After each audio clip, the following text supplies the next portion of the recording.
नमस्कार। महाराष्ट्र सरकारने मुख्यमंत्री माझी लाडकी बहीण योजना महाराष्ट्रामध्ये सुरू केली आहे। या योजनेअंतर्गत पात्र महिलांना प्रति महिना 1,500 रुपये मिळणार आहेत। परंतु पहिल्यांदा ज्या काय अटी व शर्ती होत्या त्यामध्ये 7 बदल केलेले आहेत। त्यामुळे अनेक महिला या योजनेमध्ये बसणार आहेत। तर नेमके ते कोणते बदल आहेत हेच आपण या व्हिडिओच्या माध्यमातून पाहणार आहोत। तर पहिला बदल आहे, सदर योजनेत अर्ज करण्याची मुदत ही 1 जुलै 2024 ते 15 जुलै 2024 पर्यंत ठेवण्यात आली होती।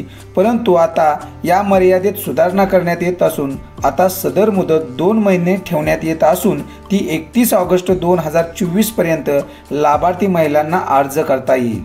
तसेच दिनांक 31 ऑगस्ट 2024 पर्यंत अर्ज करण्यात आलेल्या लाभार्थी महिलांना दिनांक 1 जुलै 2024 पासून दरमहा 1,500 रुपये आर्थिक लाभ देण्यात येणार आहे।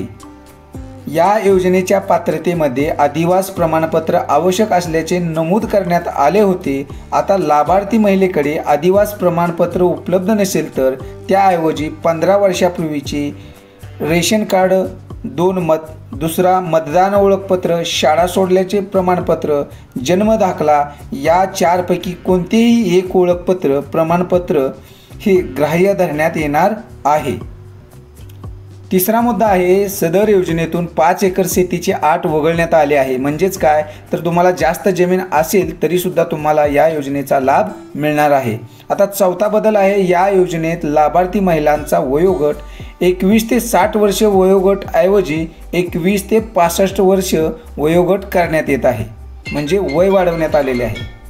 आता पाचवा बदल आहे, परराज्यात जन्म झालेल्या महिलांनी महाराष्ट्रातील अधिवास असणाऱ्या पुरुषाबरोबर विवाह केला असेल तर अशा बाबतीत त्यांच्या पतीचे 1 जन्माचा दाखला, 2 शाळा सोडल्याचे प्रमाणपत्र आणि 3 अधिवास प्रमाणपत्र ग्राह्य धरण्यात येईल।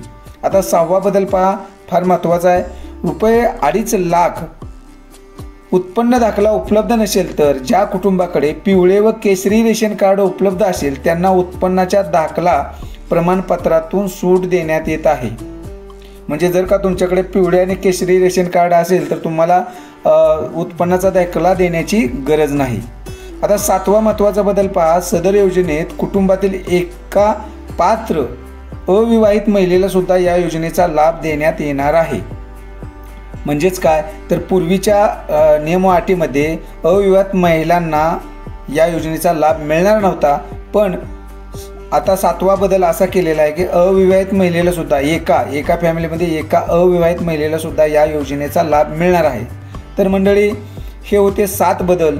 त्यामुळे निश्चितच आता महाराष्ट्रातील अनेक महिलांना या योजनेचा लाभ मिळणार आहे। प्रति महिना 1,500 रुपये मिळण्यासाठी आपल्याला जवळच्या कॉम्प्युटर सेंटरमध्ये जाऊन आपण हा अर्ज करू शकणार आहे किंवा महाई सेवा केंद्रामध्ये सुद्धा आपण जाऊन हा अर्ज भरू शकणार आहे आणि आपल्याला प्रति महिना 1,500 रुपये मिळणार आहेत।